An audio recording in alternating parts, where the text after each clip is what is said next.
Behind me stands Christ Church Cathedral, Fredericton's grandest structure. Officially opened in 1853, the cathedral has seen millions of people from around the globe come in and out of those doors right behind me. These people include my ancestors, numerous archbishops and deans, and not to mention the Queen, who came in 1984 and had service in her own pew on the traditional right-hand front of the congregation. I'd like to take you on a trip to travel through time and look at the religious and physical history of Fredericton's greatest building. So get ready. You're going to church.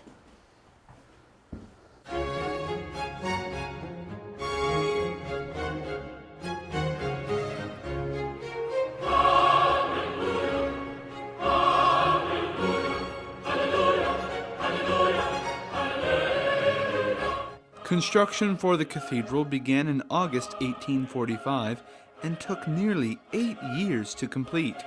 Every stone laid, every carving carved, every pew assembled, every brushstroke painted was all done by hand. On Cathedral's east side, viewers will see the aptly named east window in the intricate tracery above the altar.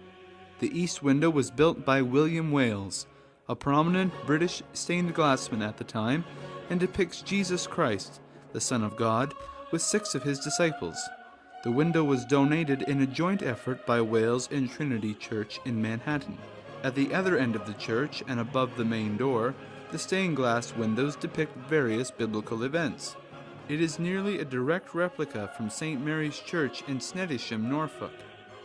The aisle stained glass takes a lot of its inspiration from St. Mary's as well. Viewers will notice that St. Mary's and Christ Church Cathedral look very similar. With all of her British influence, Christ Church Cathedral was the epitome of the Church of England in young Canada. All seemed to be going well for the cathedral. With its high attendance rate, as was with most churches at the time, the cathedral was almost packed every Sunday. People gather in the cathedral for a service called Eucharist, which is a traditional Anglican service. So with everything going so well, July 3rd, 1911 rolled around, and the good was gone. Snap, crack, and bang, the bolt of lightning hit the cathedral. The spire, or steeple, caught fire. The flames were so hot that the bells started to melt. Thankfully, nobody was hurt at the time, but the choir loft and pipe organ were completely destroyed. After 1 year and $100,000, the cathedral reopened. In the Bible, Jesus says that the church is not the building itself, but the body of believers in the building. So who are the people behind Cathedral? Bishop David Edwards serves as the bishop of the Synod of Fredericton, which really means he is the leader of the Anglican community in New Brunswick. To be perfectly honest, and some people find this very difficult to understand because it's not their experience, there is never a time in my life when I don't have a sense of God. Not a minute of my waking hours goes by without that. I know that's a particular privilege that I've been given, and not everybody has that. And so certainly that awareness is something that keeps me centered and concentrated. Being the Christian is the thing.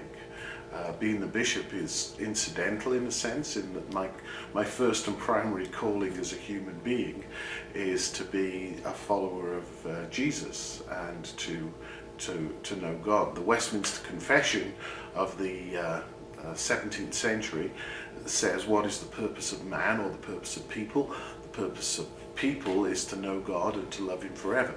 And so what is our purpose as humans? Primarily the purpose is to know God and to love him forever. And within Christianity we know that Jesus is the way to God. So Jesus is the baseline for me. Knowing Jesus, following Jesus. That's the sort of center of everything that I do. Jeffrey Hall is the Dean of Christ Church Cathedral, which means he is the minister of the church. Yeah,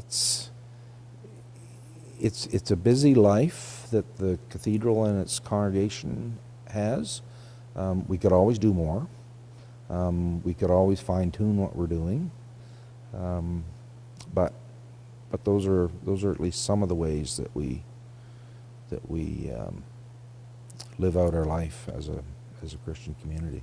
This cathedral is a bit unique among cathedrals because it's not a parish in and of itself. It exists within another parish of the diocese, the parish of Fredericton. So Christ Church Parish Church is called that because it is the parish church of this parish.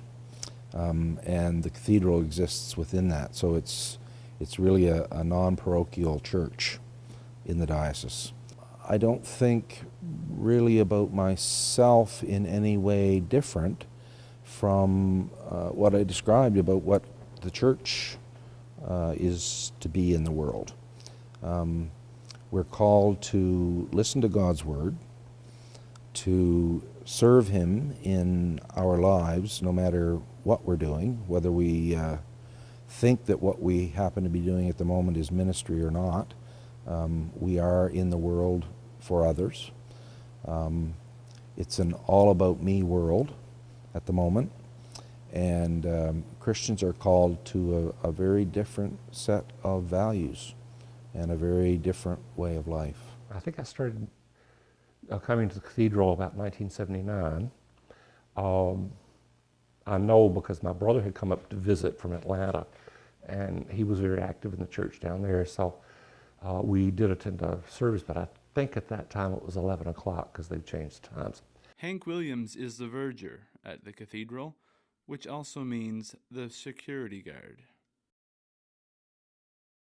I think the one thing I dislike is getting up at the crack of dawn on Sunday mornings. It's not too bad in the summer, but when you walk down, because I don't have a car, and you walk the 6 blocks here, either you have a worse outlook on life or a better one. So I think that's the one major thing, really.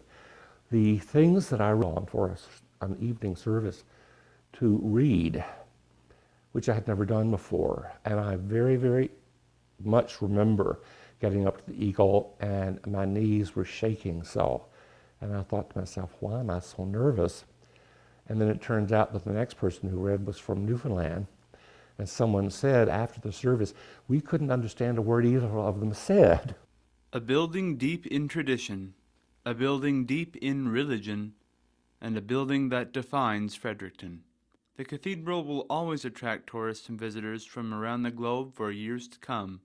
After standing for 164 years, the cathedral's congregation hopes it will stand for another 164. For St. Thomas Journalism, I'm Chris Robinson.